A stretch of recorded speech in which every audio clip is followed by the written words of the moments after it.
I'm Eleanor Clift. I'm here with Leader Pelosi right after the Republican House voted for the 30-plus time to repeal Obamacare, and I'm here to get your reaction.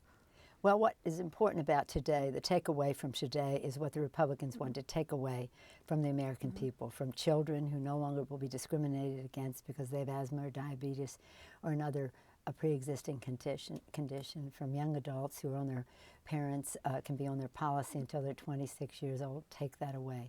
Lifetime limits are gone under the bill. The Republicans want to restore those limits. They're taking away that freedom for the American people. Millions of seniors are paying billions of dollars less for prescription drugs. Take it away, the Republicans say. So the list goes on and on. If you're a woman, no longer being a woman, it will be a pre-existing medical condition. Take it away, the Republicans said. So it was a fairly useless act because it's a bill to nowhere. But yet it is the wish of the health insurance industry. And these are popular benefits that the American people seem to favor in all the polls. Why is it that this bill has been so unpopular? Did the Democrats blow it in messaging? Well, the Republicans spent, you have to remember, the health insurance industry and their allies spent over $200 million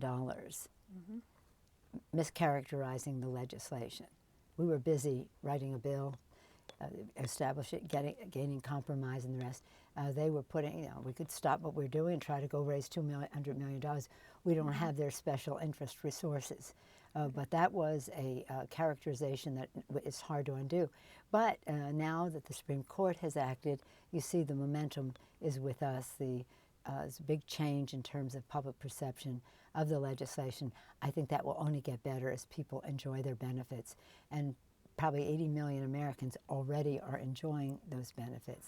More to come. Have the politics of this shifted a bit? I mean, I remember in the past votes to repeal, I don't remember the Democrats being quite so visible in pushing back against the Republicans. It seems the Democrats have been in a defensive crouch the last couple of years, but now there's some sense that this act could prove popular.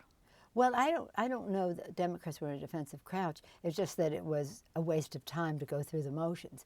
But that after the Supreme Court decision, it's time to move on. And that's why this vote today had a bit of a different characterization of 6 hours, 6.5 hours of debate, maybe a little more than that. The Republicans put it on the floor with plenty of time for everyone to speak, not just as a sidebar on another piece of legislation. Well, it's time to move on, but it's also, I think, a teachable moment after the Supreme Court decision to educate the people.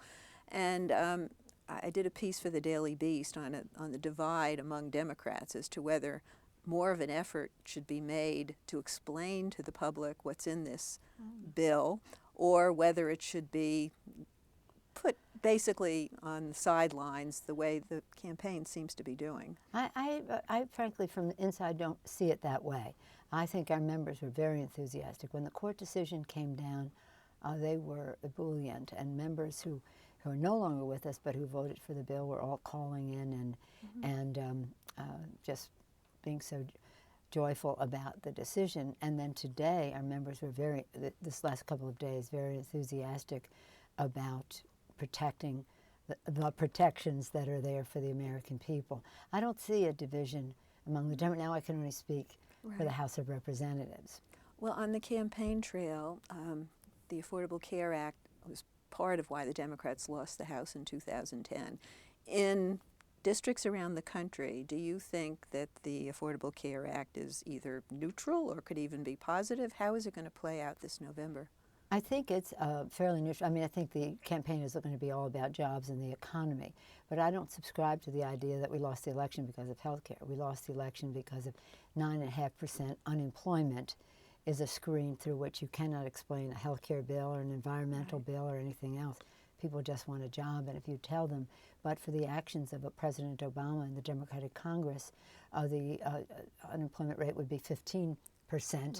That's not a good message, and really they just want to know if they can have a job. So I think it was the economy then, and it'll be the economy now. The economy's stupid. And I have one last very serious question, and that is, there's a video that's going viral of you dancing at Barney Frank's wedding. How do you feel about that? Was that a glorious moment? Well, it was. I mean, I love Barney so much personally, so I'm so happy for it, to see him so happy. But as one who has supported marriage equality for decades, it had another a sense of joy associated with it that he could. And your dancing skills, where did you pick those up? My husband's a very good dancer, but I'm from Baltimore, around the Hairspray era, rock around the clock, Elvis. Some of the music was a little more geared to Barney in my era, and so it was fun. Wonderful. Thank you. Thank you.